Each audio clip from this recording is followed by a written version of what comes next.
नमस्कार, स्वागत है एक बार फिर से चुनावी समर में।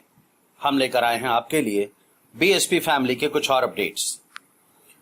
देश इस वक्त कोरोना महामारी और सीमा पर तनाव के मुद्दे पर एक साथ जूझ रहा है और कहीं ना कहीं मोदी सरकार इन सभी मोर्चों पर फेल होती नजर आ रही है, जिसकी वजह से अखिलेश यादव ने मोदी सरकार पर जोरदार हमला बोला।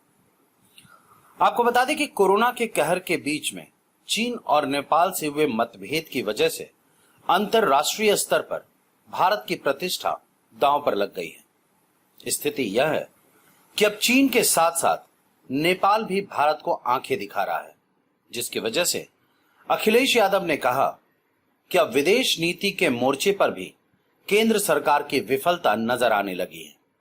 उन्होंने कहा कि सरकार की गलत नीतियों के कारण सीमाओं पर तनाव है और नेपाल जैसा मित्र राष्ट्र भी अब भारत को आंख दिखाने लगा है। अखिलेश यादव ने कहा कि भारत सरकार चीन नेपाल के बदलते रवैये पर अब तक कड़ी प्रतिक्रिया देने से बचती दिखाई दे रही है।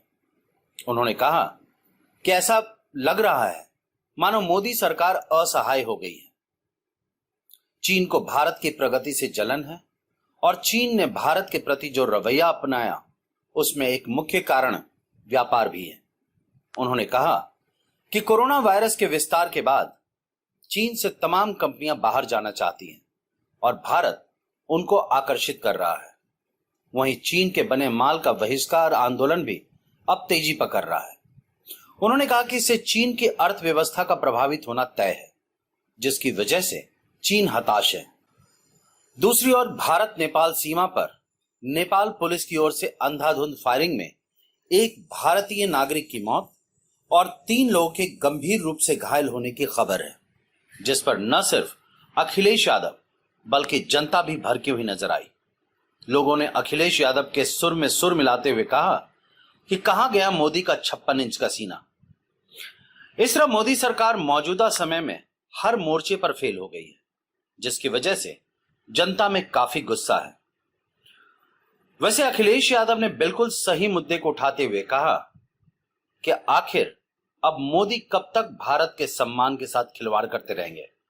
अगर चीन और नेपाल भारत को इसी तरह आंख दिखाता रहा तो फिर पाकिस्तान पर किए गए सर्जिकल स्ट्राइक और एयर स्ट्राइक को सोचकर खुश होने से क्या फायदा।